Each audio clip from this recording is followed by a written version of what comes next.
Professor Mike Kwanachi, thank you very much. We appreciate that very insightful commentary.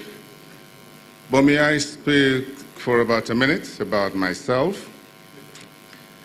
I'm sure a lot of disappointments will come through here.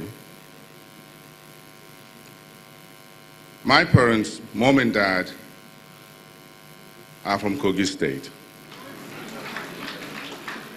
My dad from Odo-le-Mopa, and my mom from Ayetoro-Gbede. But I was raised on a farm in Osun State because they were cocoa farmers. I was partly educated in Ondo State, now Ekiti State. I spent some time in Ado Ekiti as a paralegal at Ayoguto Ashe Chambers. But somehow, Lagos seemed to attract me as a young, hot-headed boy who wanted to do a little bit more.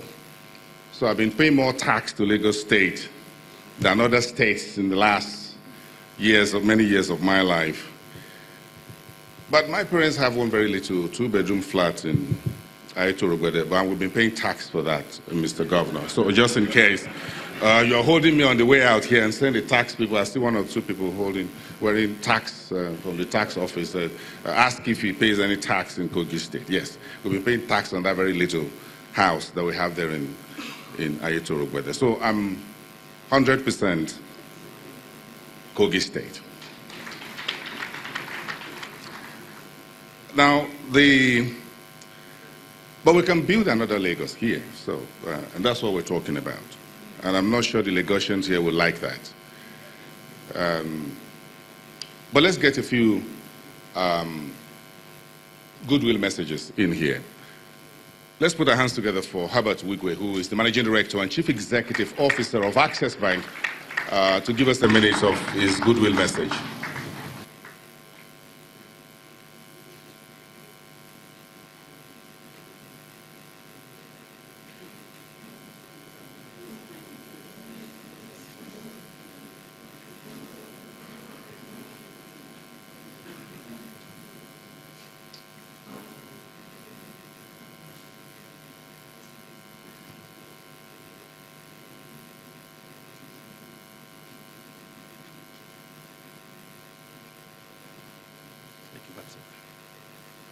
Your Excellency, the Vice President of the Federal Republic of Nigeria, Professor Yemi Osinbajo, Your Excellency, the Executive Governor of Kogi State, Alhaji Yahaya Bello, other excellencies here present, our royal fathers.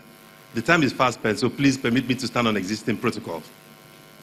I have just 3 points to make here, and the first is to congratulate the great people of Kogi State on the great strides that they've made over the past 2 years. The first thing to economic progress is a strong desire to be self-sustainable. That is the first thing. And when you see a state like Kogi State pushing a strong agenda towards generating its own internal generated revenue and becoming self-sufficient, no matter how small, it is a great thing. And we've seen it grow by over 400% over the past 2 years. We've seen it also celebrated for the great progress it has made as far as SDG is concerned, which are the Sustainable Development Goals. And these things are very important, small as they may be. The second point is the fact that this economic summit has been long coming. Kogi State is described as a confluence state. But just as we've seen here, it is truly a confluence of opportunities.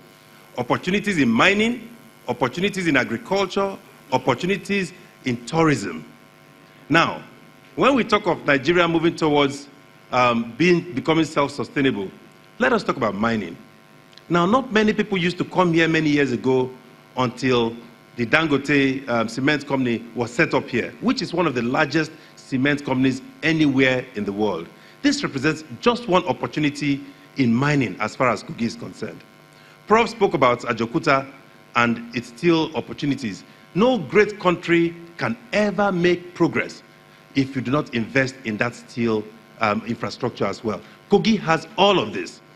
Now, Kogi is blessed by strong aquaculture, which we are all fully yet to take advantage of. We can sit out here today and discuss, but I don't think there's a greater state that has greater opportunities for Nigeria as a whole than you have out here in Kogi State. The third point I'd like to make is that development also stems from great leadership that has vision, that has courage, that has determination, execution capabilities, and the rest of them. And I think with the nature of leadership that we have out here in Kogi and the opportunities available, there's so much that can be achieved. I always give an example of the country I used to visit 15 years ago, a tiny little country, not with the nature of resources we find out here in Kogi State, which is Rwanda. And I've been 15 years after, and I've seen that place transform from a tiny little place into a great place. I am sure the same vision rests out here in Kogi. The final point I want to make is that I think this should be replicated by several other states who have not been doing it. Perhaps as we have more and more people who basically do the same kind of thing, take advantage of the opportunities that they have in their various states, we will definitely have a greater country as we have no other place to go to. Thank you very much, and I wish you very meaningful deliberations.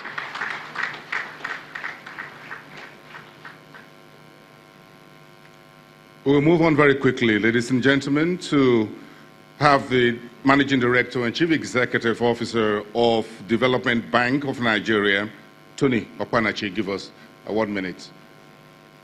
Please, let's give him a round of applause, please. That is one bank you need in your back pocket if you're doing an economic and investment summit. So it was no accident that he was here on the invitation of the governor and the deputy governor. Please make your way to the podium, please.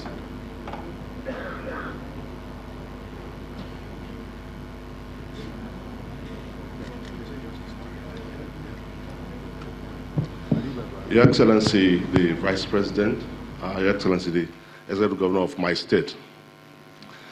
Please let me start on using protocol since time is far spent.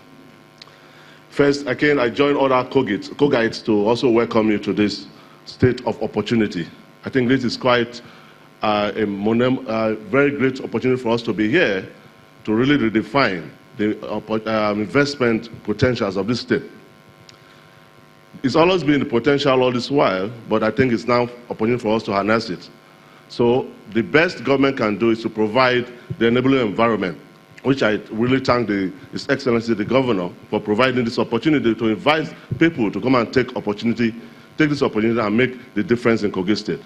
So, as Development Bank of Nigeria, we are focused essentially on financing businesses, small businesses, to help diversify the economy of Nigeria. Kogi State is a focus state for us, and I can assure you that you'll be hearing very much from us very soon. I wish to thank you all for coming, and thank you very much for your time.